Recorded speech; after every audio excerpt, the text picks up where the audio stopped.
Hello, beautiful people. Welcome to the Art Bit. This is the time that we sit down and have a chat with different creatives. And today we're doing something pretty exciting, something we've never really done much on this show. We're having a chat with an architectural designer, ladies and gentlemen. His name is Shammah, and you have to stay there and tell another art lover that Art Bit is on your screen. My name is Chisomunyoinda. Please do stay with us.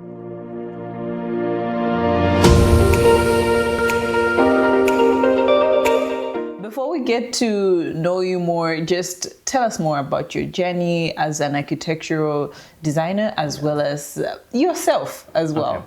Okay, so would you like to know how I decided to become? Yes, most definitely. Include it all in there. Okay. So I think learning the word architect, which is what I aspire to be, I learned the word from my brother. He's the one who wanted to become an architect. I wanted to become a lawyer.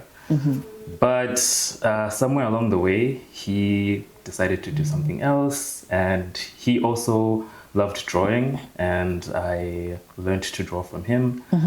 But somewhere along the way, he stopped doing that as well, and I picked it up, and I just decided to continue drawing, and it became a hobby of mine. I never really spent that much time with people, so I spent more time drawing. And when I was in secondary school, it just felt like the right thing to do. So I didn't really see myself doing anything else, because I was told that if you're good at drawing, you should just become an architect. You know, architect is for people who like drawing, people who like to create, people who maybe don't really know how to do math. And yeah, if you can do all those things, you can just become an architect, and you can explore drawing and all that in architecture. Yeah, so that's how I decided to become an architect. Interesting. So when you were talking architectural designing, what exactly is that? I want you to try to break down that to a layman. Okay, so architectural designing is pretty much creating buildings, designing buildings, and also creating spaces for people. So you have to design a building depending on what problem needs to be solved. At the core of it, we're solving problems for people, right? Because we're trying to solve either shelter, or we're trying to maybe connect two places together, or maybe we're trying to make a statement, or we're just trying to create an environment for something to happen. So that's what architecture is. And as an architectural designer, I am responsible for knowing what the problem is. You know, I need to know what people need and how to solve that problem through creating either a structure or decorating or manipulating the space to meet the people's needs. So we don't also just design, but we also need to know how to build that. So we know how to design, and we also know how to construct. So yeah, we provide the design and also the instructions on how people should construct that design.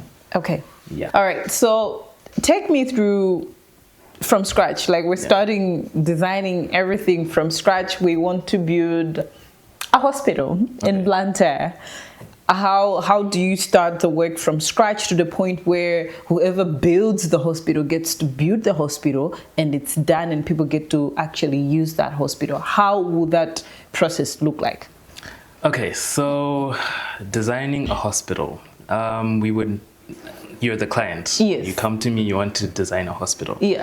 So we say that what makes a good architect is knowing who you're designing for, right? So we're designing for you, but in essence, we're designing for a lot of people. Right? So we're not just designing just for you, but we're designing for doctors who will work there, nurses, we're designing for the patients and all those people. So the first thing is knowing how a hospital operates. So you need to know how doctors work, what their routine is like, what equipment they need, how much space they need for the equipment, patients' lives as well, how much space do they need, recovery rooms, and all those things. You need to look at all the spaces required for a hospital to work well. So not everyone, we don't naturally know these things, right? we're human just as everyone else, so we need to do our research. So in every design, we always have what's called a case study. I think case study is something that you will have to learn from. So you study it in order for you to take lessons from it and then use those lessons in your own design. So I would look at a number of other hospitals that maybe fit the same context that we have here in Malawi, if you're designing in Malawi, and then look at how they operate their hospital, look at how they have arranged their spaces, look at how much space they need and what equipment they use, and then also maybe talk to the people there to see if that's working for them. And then we will create a program together that, okay, we've done our research, we need this amount of space, we need this amount of equipment, and then we can now start talking about things like what type of style do you want the hospital to look like? So hospitals cannot just be designed for the sake of shelter and just provide. You might want to make a statement as well. You might want the hospital to embrace our culture. You might want to make a statement from the hospital. You might want to make people feel a certain type of way when they're in the hospital. So then we'll start now looking at what type of architectural style should we use. You know, should we use vernacular architecture? Should we borrow ideas from other countries and things like that? And then we can now put all these things together, and then we can now design spaces that work and also an exterior look that works so that you achieve both shelter and also beauty in the design. And then behind the scenes, we have to figure out how this thing will actually work. How will it stand, and how will it stay, you know, working for a long time. Longevity. So that's just for us to worry about. But with you, we can talk about the spaces if you're happy with the way the spaces are working. And with also our research, we can also advise you. Maybe you might think that, okay, this doesn't work, but we'll tell you that, no, but this actually needs to be like that. So we can have that conversation. And if you do decide that, no, I still want it this way, we have to submit and say that, okay, you're the client at the end of the day. But we do advise if things are not going well. And then, we can design it, and then we can show you what it looks like outside and inside. And then, if you're happy with it, we give the builders to now start the work. So you give the build. I'm just trying to understand the whole process. You've designed the hospital, the house, whatever that is. You give that to you give the drawings. I'm just gonna call them drawings. Can I call them that? They are drawings. They are. You give the drawings to the people that are doing the building. Are you still involved at that point in the process, to the point where they've built the infrastructure and it's done? Do you still have to be involved? In most cases, we have to be involved, but it's usually a client's choice. Because as an architect or an architectural designer, we can take a step back if you're working with a construction company. So they understand the drawings already. They know that this is what the person has designed. They understand the instructions that we've left, because we do have to leave instructions. So there are people who can understand that, and people who are good at understanding that, and they can carry on without us. But in most cases, it is recommended that you should still involve the architect or the designer when the construction happens, because certain things might change on the site. Things that you may not have predicted. So you might want to have the person who designed it close by and say that. I would feel safe that way. If this has changed, things are not coming out the way you predicted them to come out. You make the changes together. Exactly. And sometimes people can just be a bit complacent on the site. They don't really want to follow the instructions. So you need to make sure that there's someone who's making sure that they follow the instructions. Amazing. You do an amazing job, actually, because I'm like imagining a building from scratch. You guys, like, you create something from nothing. You're the ones that design and do all these amazing things. Great job. I've seen that you also draw, like actual drawing, pencil drawing, you know, art, proper art, let me call it that way. And then there is now this architecture design, which are not just drawings, but drawings that have meanings and should be, you know, developed into a building eventually. the difference between the two, or even just the similarities between the two, are you supposed to know how to draw automatically if you're an architectural design, or something comes first before the other one? No, I think that's a misconception that if you're good at art, if you like to draw, you should become an architect. Yeah. That is, I think it's a misconception, because not everyone who is into drawing should become an architect. Yeah. Not everyone who should become an architect should be good at drawing. Architecture is a service like any other service that we provide in this world. You can learn it. You can learn their rules and their guidelines for it. So you can learn how to become an architect just by following those rules. You know, we learn how to create buildings that are objectively beautiful to people. So it doesn't really matter if you can draw or not. You can be taught how to make a building that can be attractive to everyone else. That would be nice. It's possible. You just need to put in the time. Yeah. But you do have an advantage if you can draw already. The reason being that drawing allows you to be someone who is very attentive to detail. So when you're drawing, you become obsessive over little things. Even creative. Yes. You also become creative. You become obsessive with creating new things. And this helps you when you're designing, because a good building or a good design is really in the little things, you know, in the way that you create the spaces for people and all those things. You really need to be someone who's obsessive and who is attentive to detail. To the details. So when you're drawing, you become better at that. And you also become better at expressing your ideas through sketching. So if you want to create a unique building, for example, if you've been lucky enough to be given the chance to create whatever you like with a client, you can create something that is beautiful and also expressive, because you already have that ability to express yourself. And it all starts on paper. You know, you can't just try these things out because they are expensive. You can't just use a client's materials to build something that you think will be nice. So you need to be able to communicate to people. And so if you're able to draw, people can understand what you're saying, because you have a good illustration of what you want them to see. So it's better for communication, is all I can say, but it's not a necessity. So, but for me, drawing had just become a hobby and a way of just living and surviving with life and everything. We all need to have something that we can. Of course. Yeah. Okay. So, yeah. Amazing. So will at any point drawing become more serious? Because I understand now you're just doing it as a hobby, something that you do maybe during your free time. But I've seen you do an amazing job with the drawings, meaningful, amazing work of art.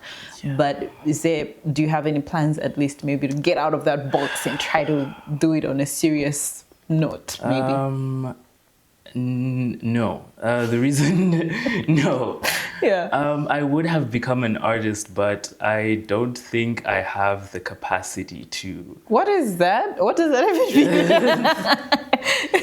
I think my fellow artists will understand when I say that. I don't really think I have the ability to continuously produce art for the sake of just it being out there. I like to draw when I'm free. If it becomes a thing whereby I have to do mostly an obligation. If it becomes I have a deadline. Exactly. If it becomes an obligation, I don't think it will come out the same way, because I draw randomly and I just want to do whatever I want. You know, I don't want to stick to one style. I don't want to stick to anything. I just want to be able to do it whenever I can. And when money is involved, it also just makes the whole thing hectic. So for now, I just do it and I give it to family and friends and things like that. Well, I'll be waiting for mine. Yes, it's fine. We can, if we become friends. Okay, I'll try to work on that. We can do that. Okay, great. How long have you been practicing architecture designing? Architecture. So it's been a year now since because I've graduated. I graduated last year, and I finished school rather last year. I graduated this year. So, but I've been working ever since. So it's been a year. And how has the journey been like? Background for a Malawian-based architectural designer. So I work currently at Canvas Studios, and I've been really grateful so far because it's been a space where, regardless of the little experience I have, I've been put in a position where I have to be on the ground, just as much as a regular architect should be.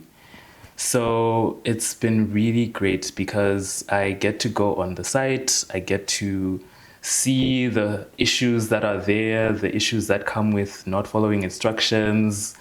And most days it's really great. Some days it's really hard because I think the most difficult thing is that I'm realizing that the quality of buildings that we have isn't necessarily because we have bad architects in the country, but because clients, they're the ones who decide.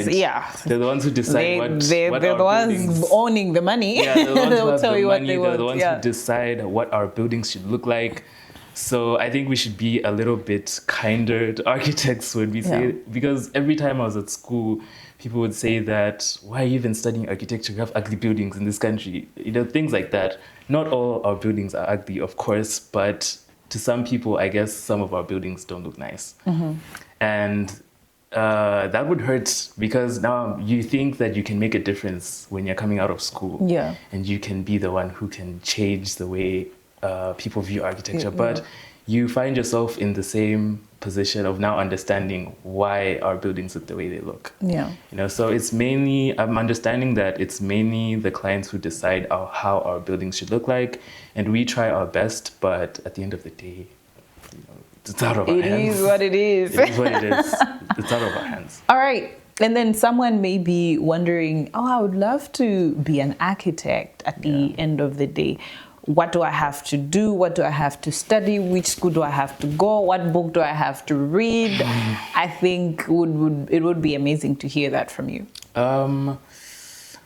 Okay, so there's only one school in Malawi so far that offers architecture. The Malawi University of Business and Applied Sciences, MUBAS. So that's where I applied to. And I think with what I was really trying to aim for when I was in secondary school was to be good at physics, to be good at geography, history.